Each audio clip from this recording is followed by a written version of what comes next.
Assalamualaikum warahmatullahi wabarakatuh. Kembali lagi dengan saya Rizky Dwi Nugroho.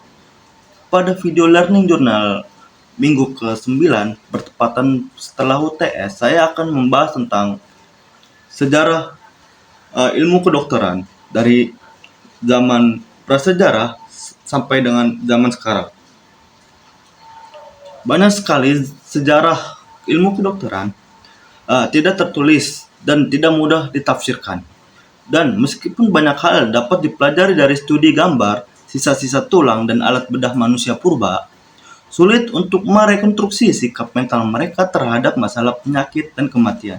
Tampaknya mungkin bahwa segera setelah mereka mencapai tahap penalaran, mereka menemukan melalui proses coba-coba tanaman mana yang dapat digunakan sebagai makanan, mana yang beracun, dan mana yang memiliki nilai pengobatan tradisional atau pengobatan rumahan yang sebagian besar terdiri dari penggunaan produk nabati atau ramuan herbal berawal dari cara ini dan masih bertahan hingga sekarang.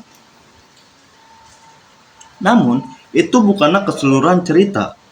Pada awalnya, manusia tidak menganggap kematian dan penyakit sebagai fenomena alam. Penyakit umum seperti pilek atau sembelit diterima sebagai sebagian dari kehidupan dan diatasi dengan pengobatan herbal yang tersedia. Namun, penyakit serius dan melumpuhkan ditempatkan dalam kategori yang sangat berbeda. Penyakit-penyakit ini termasuk dalam kategori yang berbeda asal-usul supranatural. Bisa jadi itu akibat mantra yang dilemparkan musuh kepada korban, kunjungan setan jahat, atau perbuatan seseorang yang tersinggung. Dewa yang telah melemparkan suatu benda-benda anak panah, batu, cacing ke dalam tubuh korban, atau telah mengambil sesuatu, biasanya jiwa pasien. Pengobatan yang kemudian diterapkan adalah untuk membujuk pasien yang tersesat kembali ke habitatnya yang seharusnya di dalam tubuh atau untuk mengeluarkan penyusup jahat tersebut, baik itu anak panah atau setan, dengan mantra penangkal, jampi-jampi, ramuan, penyedotan, dan atau cara-cara lainnya. Salah satu metode aneh untuk memberikan jalan keluar bagi penyakit dari tubuh adalah dengan membuat lubang berdiameter 2,5 hingga 5 cm di tengkorak korban. Praktik yang trepanasi atau trepanasi, tengkorak yang telah ditrepanasi dari zaman prasejarah, telah ditemukan di Inggris, Prancis, dan bagian lain Eropa, serta di Peru. Banyak di antaranya menunjukkan bukti penyembuhan dan mungkin bukti kelangsungan hidup pasien. Praktik ini masih ada di antara beberapa suku di beberapa bagian Aljazair, di Melanesia, dan mungkin di tempat lain, meskipun dengan cepat menjadi punah. Sihir dan agama memainkan peran besar dalam pengobatan masyarakat prasejarah atau manusia purba. Pemberian obat atau ramuan nabati melalui mulut disertai dengan mantra, tarian, mimik wajah, dan semua trik pesulap. Oleh karena itu, dokter pertama atau dukun adalah penyihir. Penggunaan jimat dan azimat yang masih lazim di zaman modern berasal dari zaman dahulu kala, yaitu zaman kuno. Selain pengobatan luka dan patah tulang, pengobatan tradisional mungkin merupakan aspek tertua dari seni penyembuhan.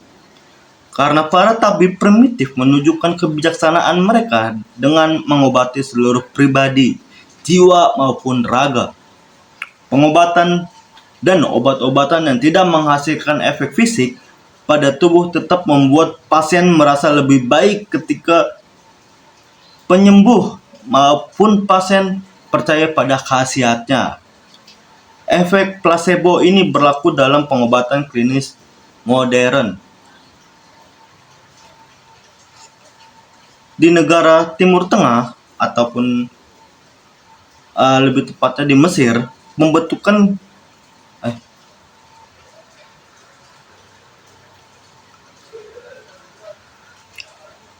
petunjuk tentang pengetahuan awal-awal sangat sedikit pada era atau di negara Mesir ya, di zaman era kuno gitu ya.